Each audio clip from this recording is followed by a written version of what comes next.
Hit it, Phil. Da-da-da-da-da-da-da. Can it be the breeze that fills the trees with rare and magic perfume? Oh, no, it isn't the breeze. It's Jackson time. La-da-da-da. Well, Jello again. This is Buck Benny speaking. I am joined by our full group today, which is exciting, except for Terry, of course. But we do have Zach Eastman here. Hey, Zach. Hi. We have Kathy Foley-Seeley. Hey, Kathy. Oh, Kathy, question for you. Your book, any more of a certain date, or is it still just coming soon? No, we're in active production right now. So hopefully soon I will see the copy, the typed up typeset script. Oh, very nice. I'll let you know. Okay, that's exciting. And that's for people not knowing what book we're talking about. That would be her third volume, volume 3 in the what are they called? Broadcast. Something like Jack Benny's Lost Broadcast. There you go. Yeah. Jack Benny's Magical Trip with Harry Conn. Yes.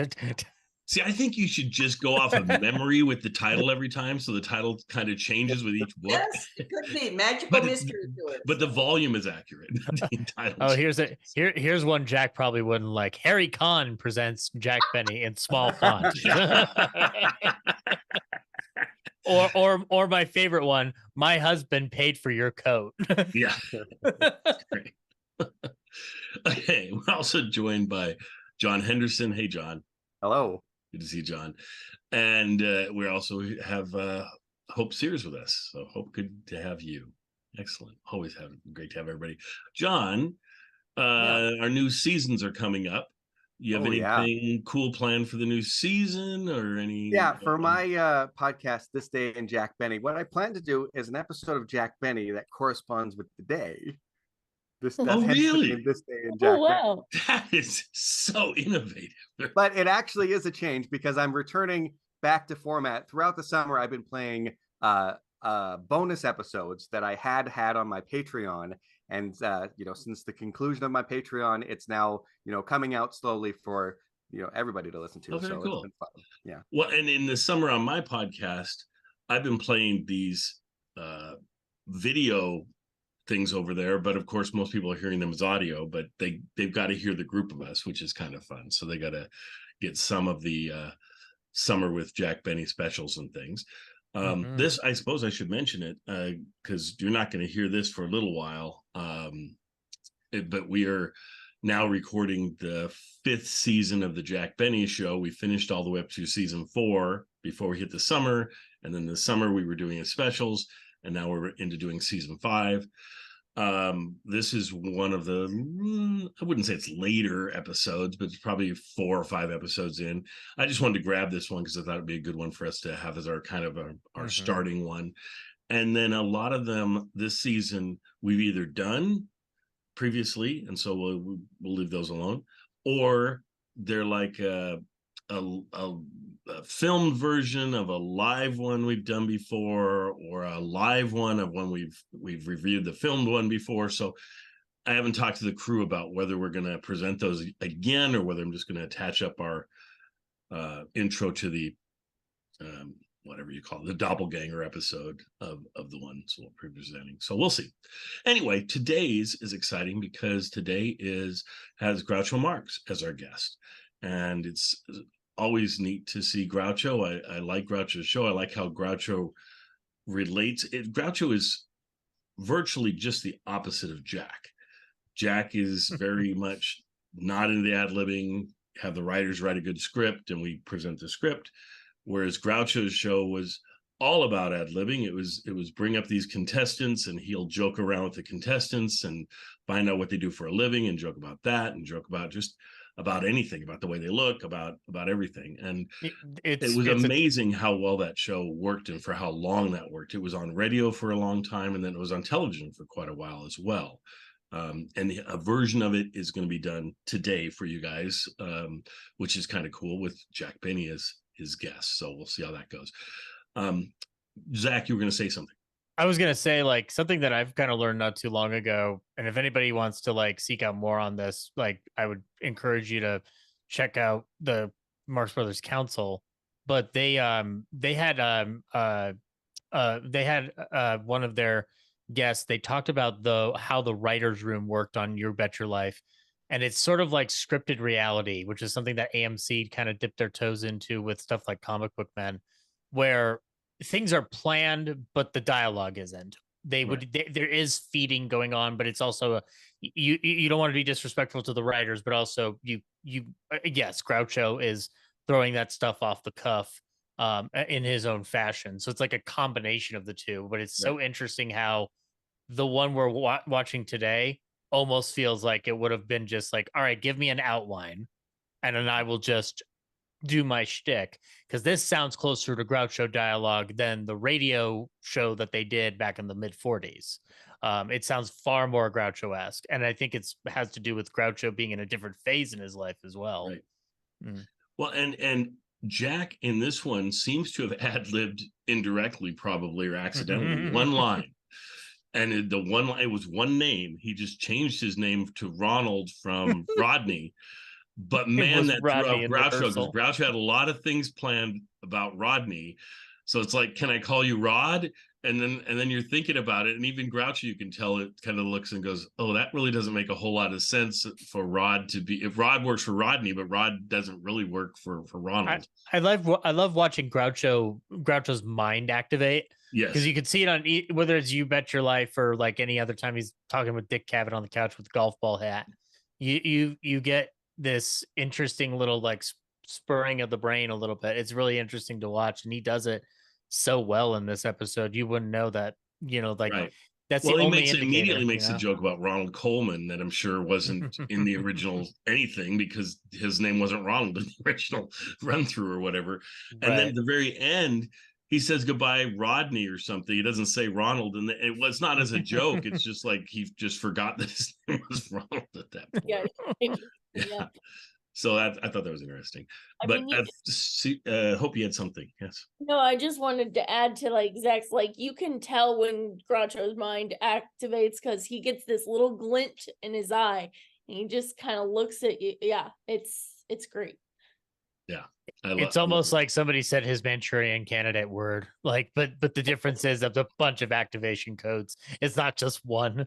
Yes. You don't have to have somebody playing solitaire in order to activate it. Let's go over to our friend. What do you got, John, on this one that you thought of? Well, I really enjoyed this episode. I'd seen the clip of Jack Benny and Groucho on You Bet Your Life on YouTube, and I wasn't sure whether they did like a bit on You Bet Your Life. I didn't realize it was part of a full episode. So this was the first time I saw the full episode, and it was really perfect because a couple of months ago, I sat down with my kids and I put on a Marx Brothers movie. I haven't watched that much Marx Brothers, compared to Zach, for example. So we watched Fix it now, John. Yeah. So you're saying you've watched more Zach than you have of the Marx Brothers? That's very sad, and you need to stop that immediately. Knock it off, Henderson. Yeah. The kids were, especially my older kids who are 12 and 10, really were engaged and liked it. The younger kids watched it too with interest, but the older kids were just enthralled by it. Which one did you show them? Animal Crackers. Nice. They loved in particular the sort of like asides to the camera, where he would like be talking and then say a sort of non sequitur, and the fact that he rolled his eyes at the end like that, they killed him, and they were doing that for like 2 weeks afterwards, just sort of like ad-libbing their own asides and then doing their eye rolls. I love that. That's fantastic. So then I played for them an episode of You Bet Your Life, which they were really trying to get a handle on, like what's happening. I think they were more interested in it than amused by it, perhaps. So that was a couple, and it was the perfect amount of time between that and now to watch this episode where they sort of like, now they've got it established of who Groucho Marx is and stuff like that. So, the sportsmen come out and they're all dressed like Groucho Marx, and they're like, oh, wait a second, who's the real Groucho Marx? They're like, oh, none of those people are Groucho Marx. And when he actually comes out and does the bit, they thought it was hilarious. They thought the kissing bit was a shock and a surprise, and and very funny. And at the end, we turned it off and they're like, that was a great episode. So we really enjoyed it as a family here. Well, that's wonderful. That is so cool that your family can watch it. That makes it worth doing this by itself, right? Yeah. Mhm. But yeah, I can't imagine. And I could definitely see how a whole family could enjoy this episode. I love the fact that it had the sportsman on it. So few of our episodes do have the sportsman. So whenever we have them, it's a joy. And this one was, and it's a special joy because it was fun to see them do their impressions of Groucho as they're singing their song. It was nice. Kathy, what do you have on this one? Oh, I agree with you, Daryl, that this would make my top 10 sportsman commercials for how delightful to have them all be Grouchos. I mean, I thought that was terrific. And I thought Ronald Dangerfield or whatever Jack's name is on that toupee was pretty sexy. So that's so I thought the get up with the mustache and all that was a different Jack. So It's So the I was thinking the it's same thing with that Jack. I was going, man, that is the most different look I've seen him have, where he truly looks semi hard to recognize. Almost anything else they do with him, you can easily see it's Jack. It reminds me of a Raul Julia that didn't get it quite right, but it's still interesting to look at. Yeah. he obviously changed his name to Ronald because he was trying to be Ronald Coleman there. It was Rodney Yes. in rehearsal. Yeah. So I gotta admit, when I watched it, all the Groucho stuff is really terrific, but that opener they put on about the costumes and things like that, that I didn't think that was the best ever, but it's sure made up for by that by the really great You Bet Your Life skit. So But even with episode that, definitely builds. was that John? Oh, I said the episode definitely builds. Oh, definitely. But what's so funny is it wasn't the best Rochester Jack bit, but I just was so enjoying those two together, like I always do. And I was thinking to myself, they truly, I would be happy if they just stayed in the room the whole episode and just talked to each other. And that was it. That was the episode. That would work for me. Now, I think we're an audience, they need to do some other things. But for me, I just love those two actors and those two characters so much that I'm great with having them just talk to each other, especially because they were covering some new ground, some areas that I hadn't heard them talk about before. But like you say, it was fairly mundane ground. So, but still, yeah, I did think it was interesting that he opens up a newspaper or whatever, and Jack doesn't often do any ripped from the headlines kind of things. So, there were a couple of jokes that if you weren't aware of what's going on, like the fact that Gary Cooper is a tall guy who played in cowboy movies, you wouldn't necessarily get. But for the most part, you can still enjoy it without, having to have been, there at the time. Whereas a lot of stuff that's ripped from the headlines, in other programs, you are just totally lost. Yeah. Yep. The George Raft one has one that I was puzzled by, like that we're talking about later. And these are easier ones to pick up, but I think I wonder sometimes how many people will watch something of this nature just because like Groucho Marx is on it and just like kind of go through the motions and just assume it's funny versus like scratching their heads necessarily. Like, as it's not to say that like they're not like keeping the attention span is off. It's just like it's just flying by them, like, and they're just not picking up the difference. Well, to try and take it back to 1955, that is a good point that the opening, it makes visual jokes to try and be different from the radio show, showing up in the blue boy costume, the long pants. That's how that wouldn't have worked as a radio joke that they were long. You could have described long pants, but of that and the cash register joke in the other episode we're going to talk about, interesting attempts to say, oh yeah, we're on television now. So well, and I think it's so interesting with these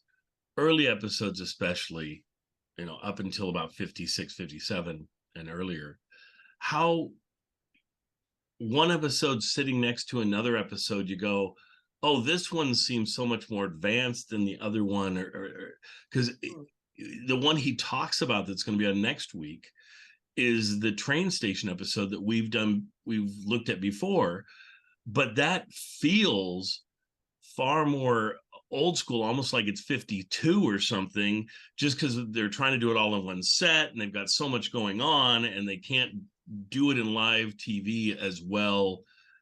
This felt a lot more polished than that one does to me. Yeah, I think the fact that they're sort of playing off You Bet Your Life, and so it looks like the You Bet Your Life studio because it practically is exactly the same. I think that helps it also. I think so too, and it's a format that you've seen if you've seen You Bet Your Life and stuff, so it makes it seem more solid or real or whatever. So I just think it's interesting that how sometimes episode to episode there's such a big change on his show. And you mentioned he's for the next episode. Does anybody know if it actually was in color? Did they say it was in color? I didn't hear that part. At the end of this episode, he says next week's episode is going to be in color for the first time. Really? And yeah. So I don't know. Maybe Kathy can do some research. Is that too early to say it's the Beavers going to the fair? I bet you I'm getting things confused. I think I know the answer to all this. Okay. So I think on the other episodes that George Raft we're going to talk about, then he mentions the next episode is going to be the train station episode. This episode, the next episode, is the fair episode with the Beavers, and that one was done in color. I know that. It was the only Jack Benny show done in color that I know of. And the color version, unfortunately, nobody has that we know of. Hopefully in one of the libraries somewhere, they've got it in color, but as far as I've heard, all that's left is black and white, but we'll take that. So no, somehow MGM lost that in their fire as well. They just had random stuff that they just stole from other studios. I'm just going to assume that. Everything that's a possible holy grail was lost in the fire. So, London After Midnight, Jack Benny in color, all the things I want ruined. I have a question though, like on that difference, like because like the way that the You Bet Your Life setup is, it's like, as John said, it's like what 80% there more or less. Like you just don't have specific things for George Fenneman to be off to the side or the band leader.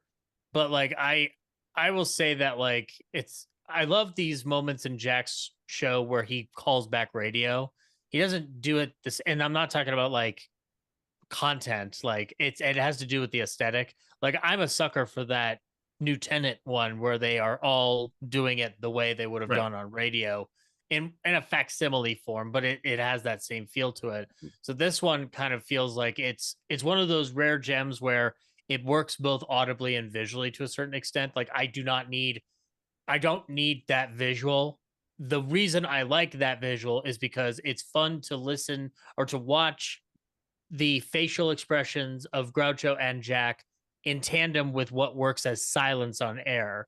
So like that's kind of like a beautiful part of this episode. It's not every one of those is going to do, because I mean, Kathy, at what point, like from the get-go, right, they were just trying to discern themselves as much as possible? Or was that like from program one on television, they were just trying to push that visual aspect? Well, I think you can see it in little things, and they always come off to us as kind of clunky when they have a visual special effect. You know, the fake alligator, or as they said, like the cash register opening, or the long kiss. Which indeed, if they had done long kisses with Mary and other female guest stars on the radio, and you go for the audience reaction. That's right. Yeah, it's never really, they never do a smooching sound effect, so to speak. It's always like you could hear that it's an actual kiss. And I'm actually hard pressed to think of any other Benny program from television that works the same way that this one does on a purely audible level. Maybe Fred Allen's whole trying to take this job away from Jack, but right.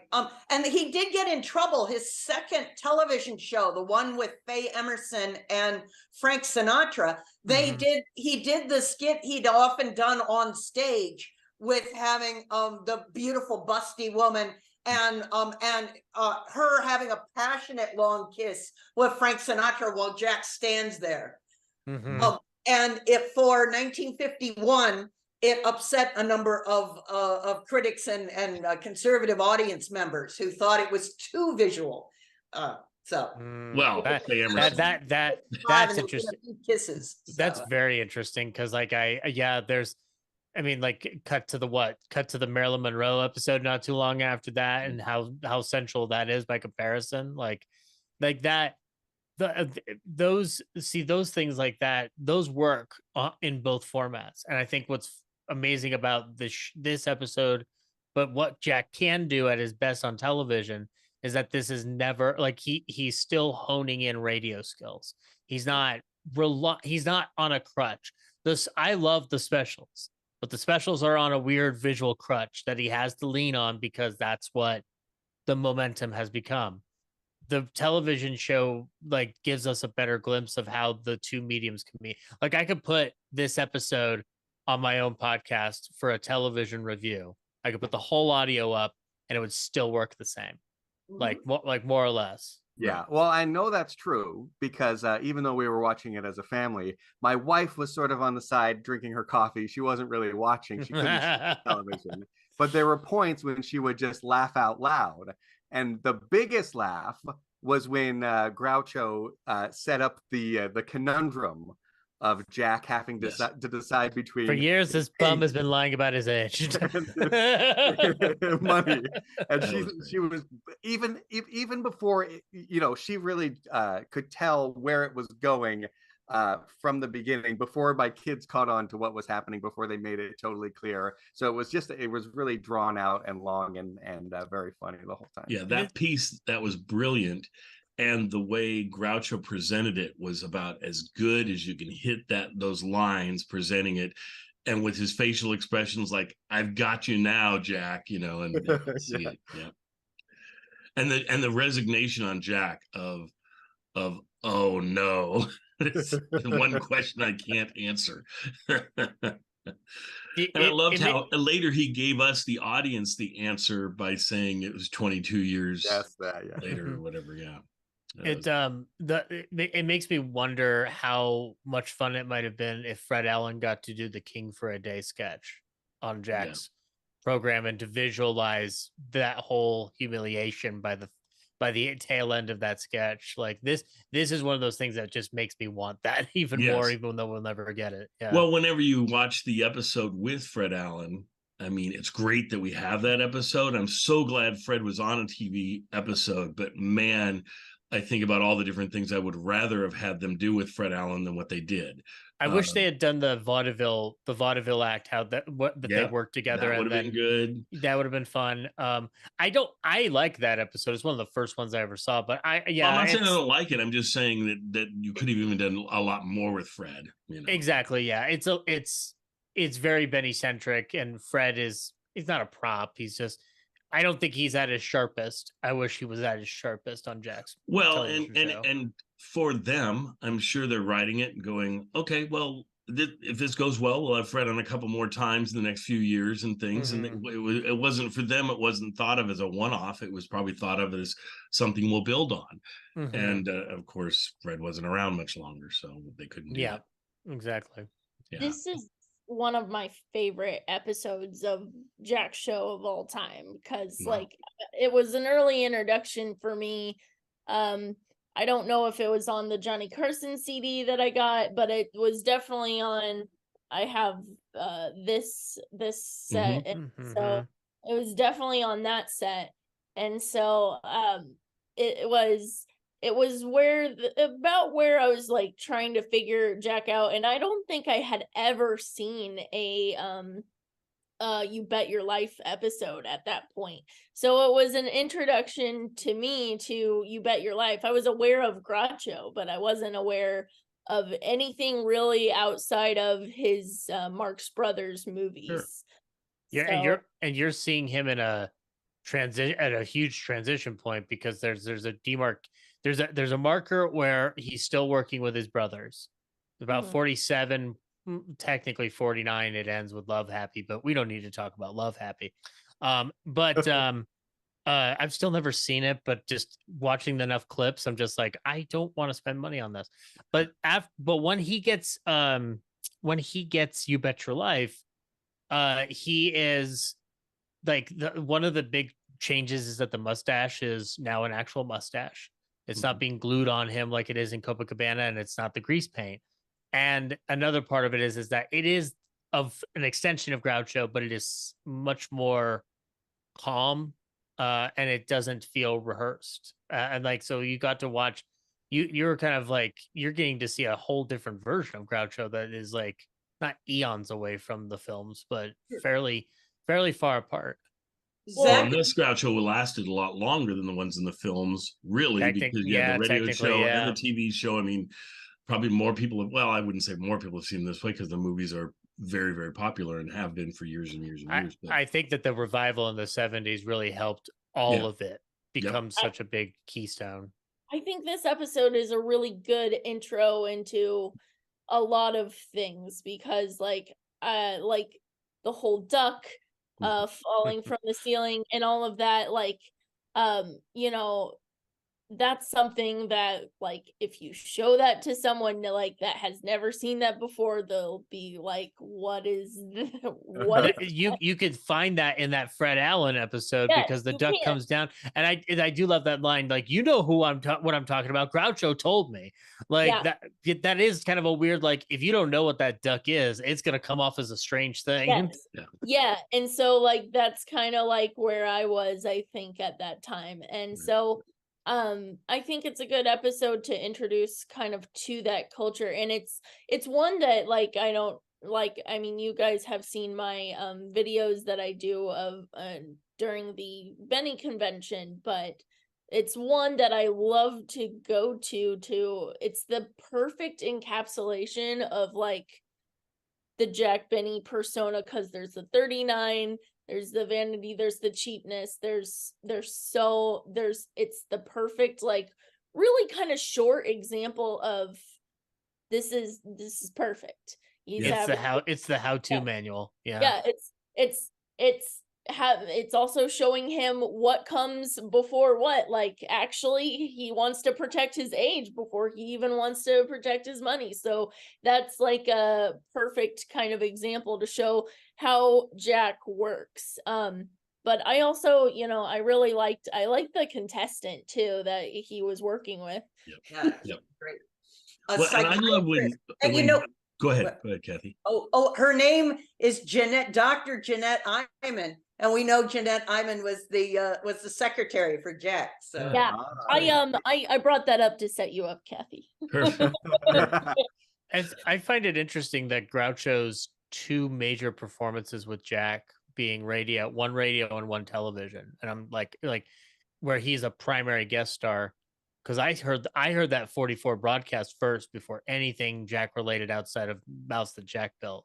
And that also has not the best gags, but it has enough of the persona to get you intrigued. Yeah. And this one's like Bogdanovich would call this a testament episode, so to say. Like, it would be, this is what you can show for people to understand how the persona works. If you want to hear one that doesn't go well at all, if you Zach, have you heard Groucho on his? It was a variety show sponsored by beer. Maybe it was Pabst. The Pabst. Pabst. Jack is a guest Groucho show, and it's so tired and formulaic, and so to know that it can go really poorly. And then to see how well it could go with better writers and better ideas. So. Yeah, Groucho sounds like he's suffering on that program, and I'll take anything I can get. Like, we don't have their stage work. We should have gotten more Marx Brothers films. I'll take what I can get, but yeah, it's rough. Orson Welles's comedy series works better by comparison, like, arguably. Like, at least I'm more interested in what Orson's trying to do with comedy. With Groucho, I'm just like, no, you should be funny, please. But it's like your writers are not giving you anything to do.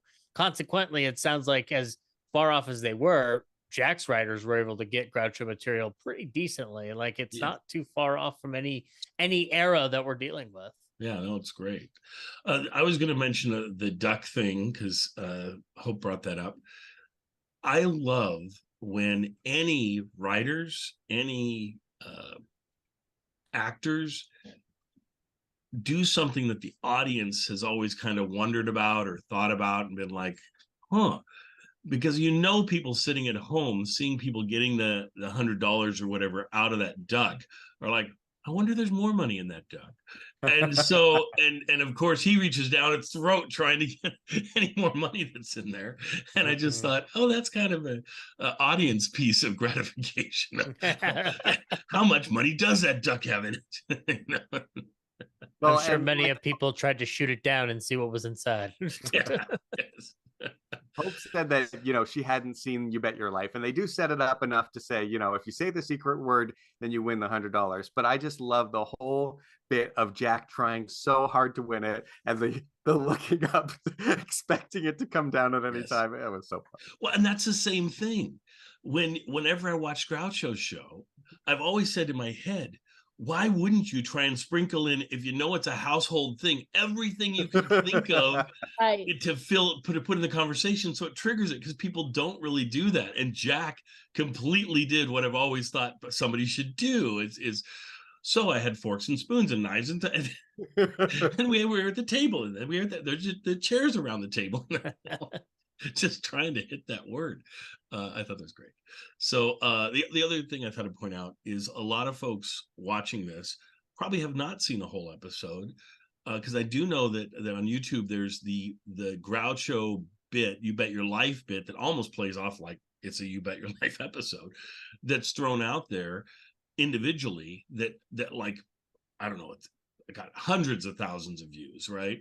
And then I think the actual episode, if you find it, it's not on YouTube very many places, and if you do find it, there's like 2,000 views of it or something. So it's not nearly as many people as have seen that part. So I think it's neat that you get to see the whole episode here and the setup going into to it, and why Jack even goes. I love how Jack's reading about he's just reading some news stuff, isn't he? And then he comes across that and it says $3,000 to the winner, and Jack goes past it and reads the next one, which is perfect, and then doubles back to it and like, oh, that's at $3,000. So that's me.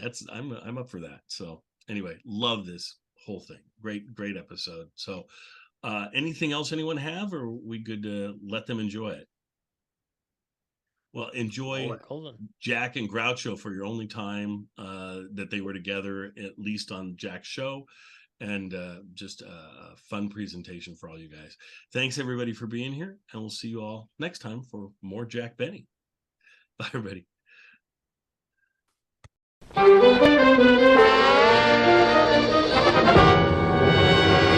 From Television City in Hollywood, the Jack Benny program with his special guest Groucho Marx, presented by Lucky Strike.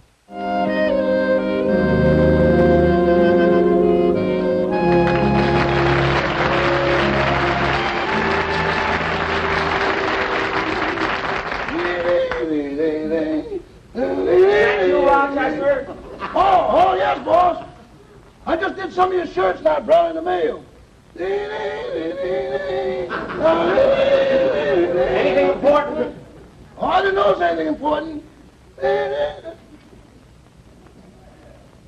Say, Mr. Benny. Yeah? On your last trip to Europe, did you go as an ambassador? No. Have you ever been an ambassador? Well, of course not. Then I think I scorched one of your shirts a little. Well, for heaven's sakes, watch it next time. Yes. Say, I see you opened that box they sent over here from the wardrobe department. Yeah, they sent me a lot of costumes over to try on, but don't bother hanging them up. I picked one out. The boss sure is excited about that costume party Mr. Darrell Zanuck's giving.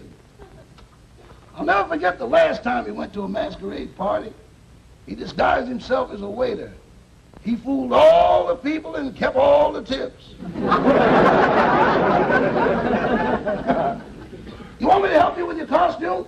No, I've got it on. I'll be right out. Okay. Where's the mail? Over here on the table.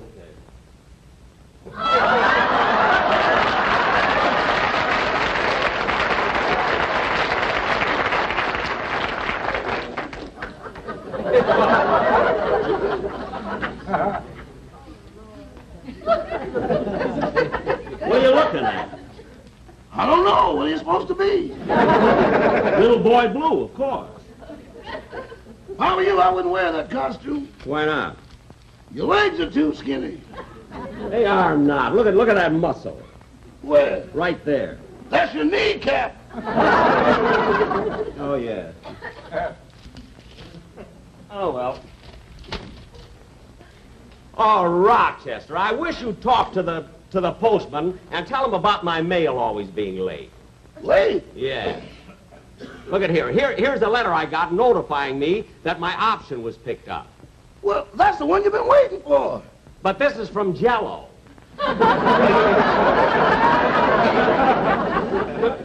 Imagine it being that late. Say, here's a costume you might like to wear. A cowboy outfit. Okay. Here's the hat. All right. Here's the shirt. Uh-huh. Now for the pants. Oh, here they are. Here's the pants.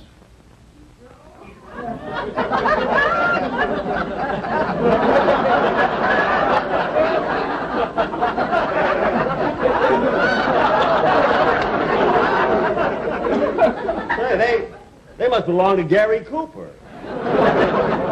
You think so? Yup. Hey, Rochester, look what it says here in the television sheet in the paper. It says, Bob Hope was sensational at the Academy Awards. He was never funnier, which only proves once again that Hope is the best master of ceremonies and the greatest comedian.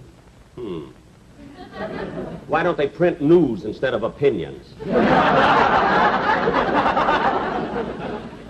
See what's on the television here. It says, the plot of this week's General Electric Theater will deal with a lady lecturer and her high-pressure agent. The jackpot on Groucho Marx's You Bet Your Life program tonight will be $3,000. Robert Montgomery will... $3,000? You hear what I said, Roger? Imagine giving $3,000 just for answering one question.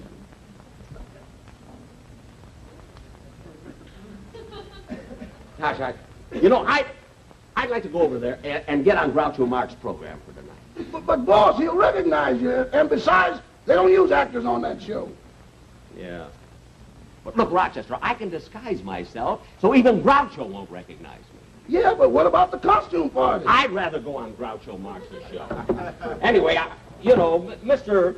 Zanuck won't miss me at his party. No, especially since you weren't invited. Yeah. Well, good luck, boss. And since this is my night off, I'll just turn your bed down now, and I think I'll leave early. Okay. Gee, $3,000. Maybe I can win it. I ought to get some suit here that would fit, maybe. This might be it. Say, boss, do you think you're doing the right thing? Oh, sure. He'll never recognize me. I think I'll be it.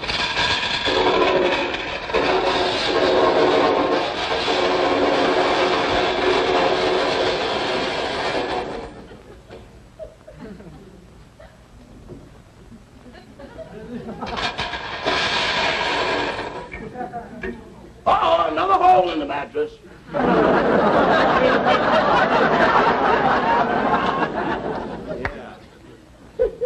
What are you laughing at? Boss, with you sleeping on a ceiling is like sleeping on a bank. Look, get shaken up a little bit and make room for $3,000. I'm going to change my clothes. I'll see you later.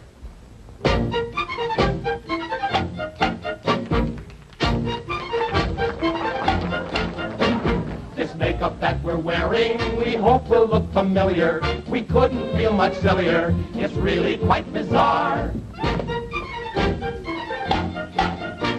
They said put on some glasses, a mustache and black eyebrows, and though you look like eyebrows, they'll still know who you are. And so with no concession and not the least discretion, we offer this impression, you see. The man whom we are playing is one who's always paying. He's one who's always saying, meet Groucho. Hey, that's me. That's me. That's me. That's me. Hooray for our friend Groucho. His ad-libs are the quickest, his repartee the slickest of anyone we know. When Groucho meets Jack Benny, will Benny bet a penny that he can answer any of the questions on the show? Will Groucho meet his master. Will Benny be the faster? It might end in disaster, who knows? We'll bet that Groucho hollers if Benny really collars the whole $3,000. My, how the tension grows. And now it's time to light up a better tasting Lucky, that cleaner, fresher Lucky, that smoother Lucky Strike. You simply cannot measure that deep down smoking pleasure. You say that it's a treasure. It's Lucky's that you like. LSMFT.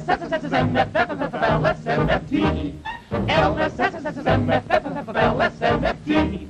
It's light up time all over, from Timbuktu to Dover. With Lucky's we're in clover, you see. And just to keep you posted, for better taste they're toasted, and that is why we boast it, and always say it's Lucky Strike for me.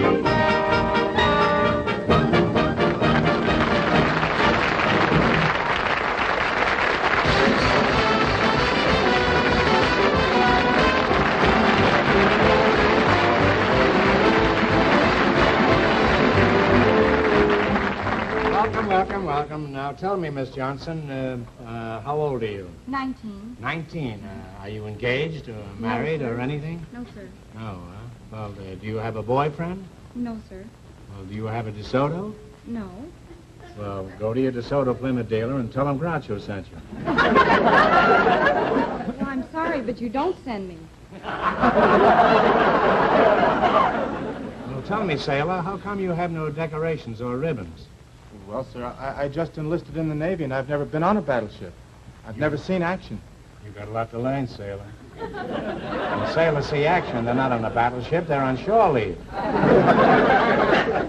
Anyway, don't worry about it. In a few years, you'll probably have your whole chest covered with medals. Oh, I don't think so, sir. I don't think so either. I just threw that in case your girlfriend was watching. I didn't want to embarrass you. Well, you needn't have bothered. I don't have a girlfriend. You haven't got a girlfriend? No, Well, sir. take off that uniform. You can get in trouble impersonating a sailor.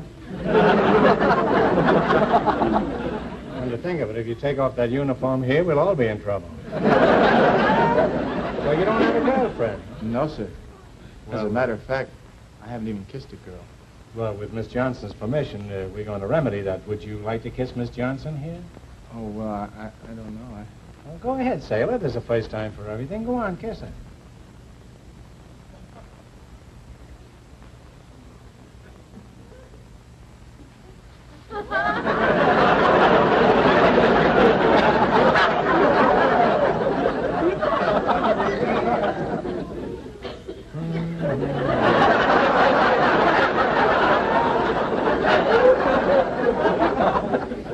You know, this is one of the most interesting books I've ever read.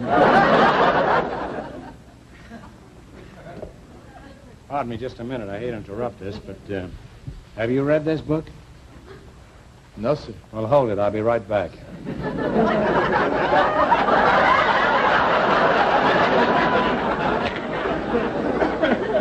Now that we've all seen action, let's have a little action on the show. Well, the category you selected is geography, and now you know the rules. How much you want to bet on your first question? $30. $30. Okay, here we go for $30. New York is known as the Empire State. What is Texas known as? The Lone Star State. That's right. You now have $130. Now, what question will you try next? How about 50? $50? What was the last state admitted to the Union? Arizona. Right again. You now have $180. Now, what question will you try? $60. $60. Under what new name is the country of Persia now known? Iran. That gives you $240. Now, here's your last chance to beat the other couples. What will you select? We'll try the hardest one, the $100 one. $100? Okay. What was the name of the governor of New York who purchased the island of Manhattan from the Indians for $24? Oh, that was Peter Stuyvesant. I'm sorry, it was Peter Minuet, but you have $120, and it was nice meeting you. Thanks, and good luck from the DeSoto Plymouth dealer.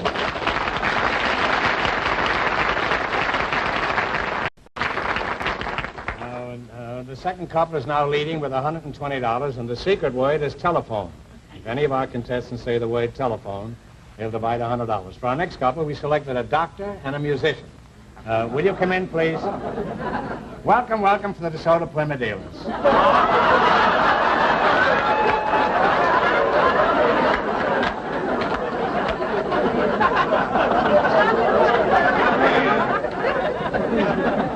What's your specialty, Doctor? I'm the musician. Then you must be the doctor, because the other thing standing here is a microphone. Yes, I'm the doctor. I'm a psychiatrist. Say, your face looks familiar. Haven't we met before? I don't think so, Groucho. And what is your name, miss?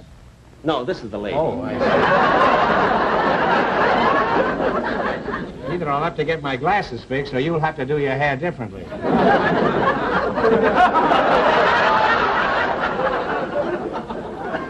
I don't think he's kidding.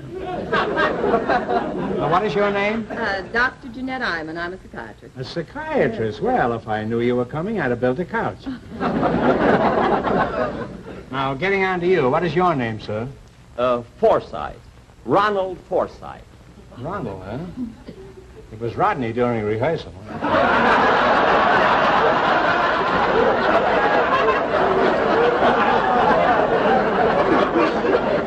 Certainly a cheap way of sucking around Coleman. Now, you're a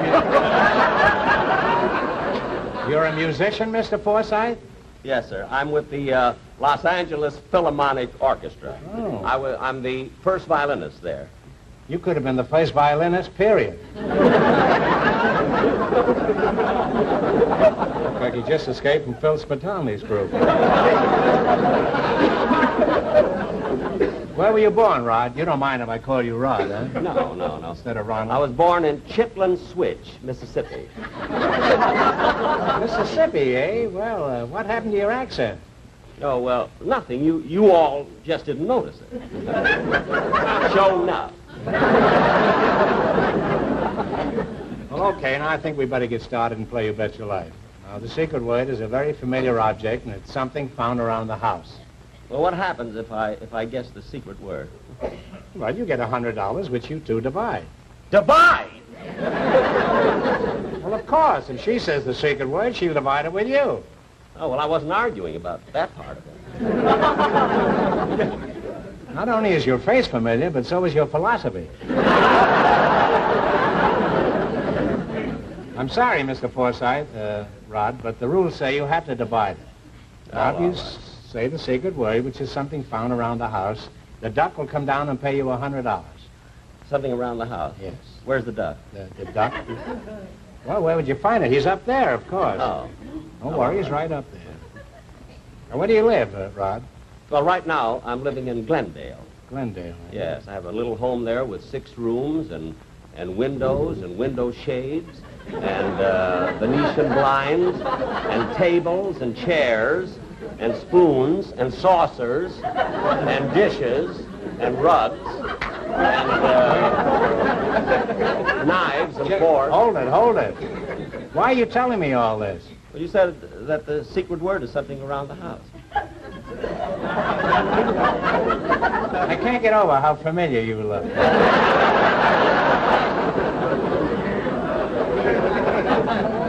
Tell me, Doctor, have you ever seen him before? No, but I've treated cases like his. Probably use a double couch, don't you?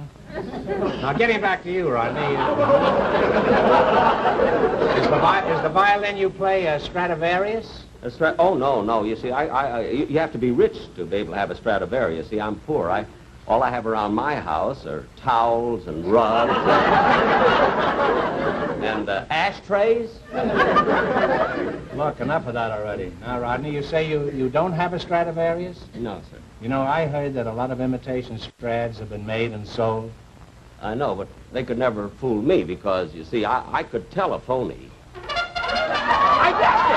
I guessed the word! I guessed the word! Hold it. There's been a mistake. The duck thought you said the secret word, but you didn't. What? Secret word is telephone, and you said telephony. Yeah, but I got an impediment in my speech. I always say that. I say telephony. I say yes, phony. When I shave, I use cologne. I say it all the time. You use cologne when you shave? Yeah. Well, in the sentence you used, you said you wouldn't be fooled because you could tell a phony. Well, you didn't let me finish the sentence. I said I was going to tell a phony, a friend of mine who's a violin expert. That's what I was going to say. Honest. What's his name, this friend? You've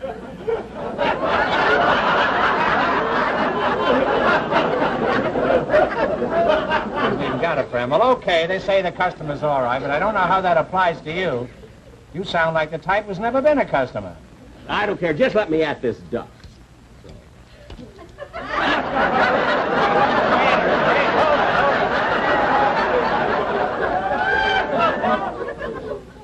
There must be more where that came from.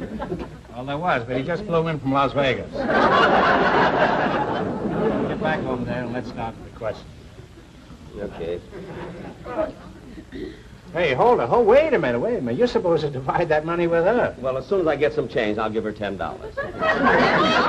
He told me to divide it. He didn't say how. You know, Groucho, I made a mistake before. I never have had a case like him.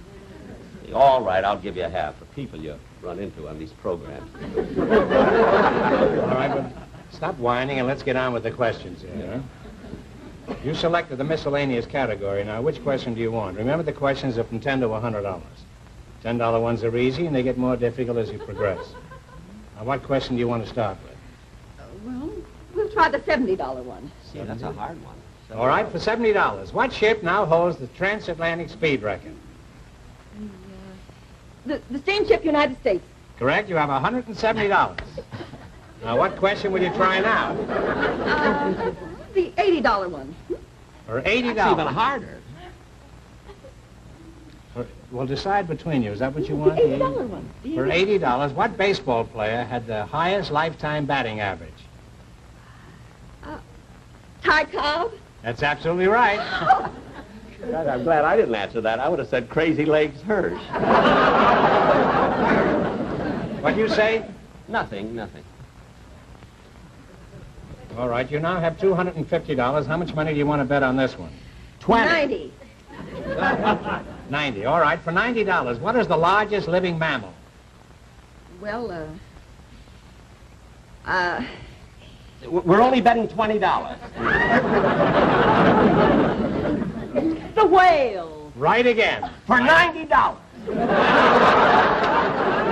Now, wait a minute. You said 20. I said nothing. That's funny. I could have sworn he said Crazy Legs Hirsch. You're just trying to confuse me, that's all. Believe me, you can't fool me. I can tell a phony. You're wasting your neck, big boy. You're only once to a contestant. All right, now you have $340. Now, here's your last chance to beat the other couples. What are you going to go for? $100. Oh, that's the hardest. All right, for $100? Now, here's your last question. What would be the interest on $100,000 held for 2.5 years at 4% interest if the interest is compounded semi-annually? $10,408.08.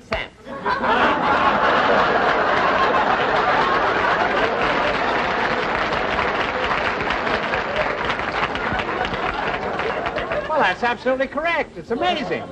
How'd you figure it out so fast? Well, you see, I had the same transaction just a couple of days ago with the California Bank.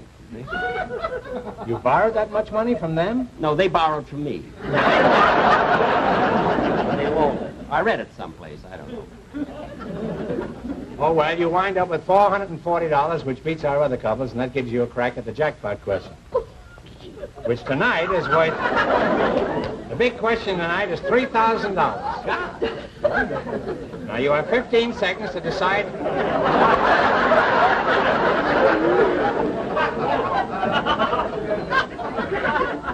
You have 15 seconds to decide on a single answer between you. Think carefully, and please no help from the audience. Are you ready? Yes. All right, there's a famous radio and television comedian who was born in Waukegan, Illinois. Jack Benny! Jack Benny! Jack Benny! Jack Benny! I got it! Jack Benny! Jack Benny! I know it! Jack Benny! Wait a minute. We know it's Jack Benny, Mr. Forsythe, but that's not the question. What? The question is this. Now listen. This is the question. For many years, this bum has been lying about his age. Now, for $3,000...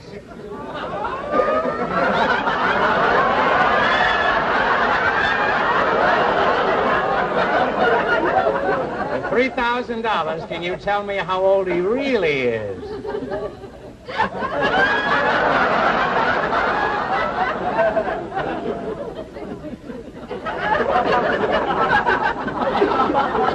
only got 5 seconds more. $3,000. What is Jack Benny's real age? 39. I'm sorry, but that's the wrong answer, which means the big question next week will be worth $3,500. Thanks and good luck from the DeSoto Plymouth Dealers. Thank you. Goodbye. Goodbye, Rodney. Hey, just a minute. I want to talk to you. I thought so. You're Jack Benny, huh? Oh, Groucho, I only came on for a gag and try to win a couple of dollars, that's all. Jack, I don't understand. What? Well, you know you're not 39. All you had to do was tell your correct age and you'd have won the jackpot. Why didn't you do it? Groucho, let me tell you something. I may not be a spendthrift, but, brother, I know a bargain when I see one. Bargain? Yeah. Where else can you buy 22 years for only $3,000?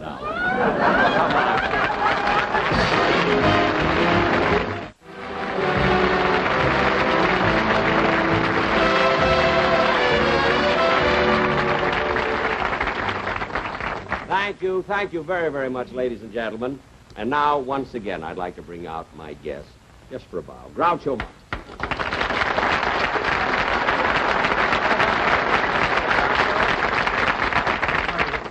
Show you that I can still do that. Yeah. You won't be able to walk tomorrow, though. I know. Now, listen, Groucho. You just put a girl in front of me, don't you? Groucho, yes. You know, I do want to thank you very, very much for being on my show. And listen, I got to tell you something. You know, a couple of weeks ago, when they had the Emmy Awards, you know, for the television shows, I really was surprised and disappointed with your wonderful show that you didn't win an Emmy. Well, what's our opinion against millions?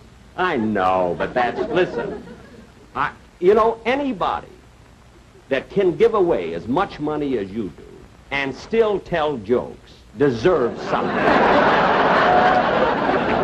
Jack, that's an unfortunate subject, but since you did bring it up, yeah. When do I get paid? How about money? Well, Groucho, I wouldn't worry about that because you will get a check tomorrow morning. Now, how about paying me in cash? Why, what's wrong with my check? Well, I can telephone you, too. Good night.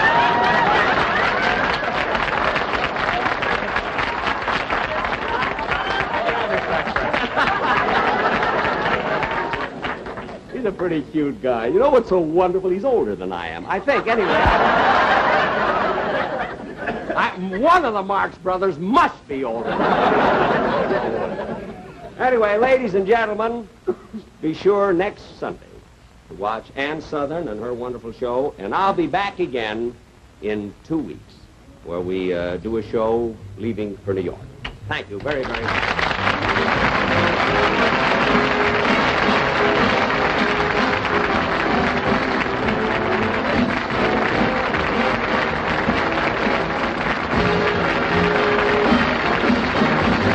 Tonight's program of the Sportsman Quartet, Gene Mahoney, Don Duran, and Irene Cadwell.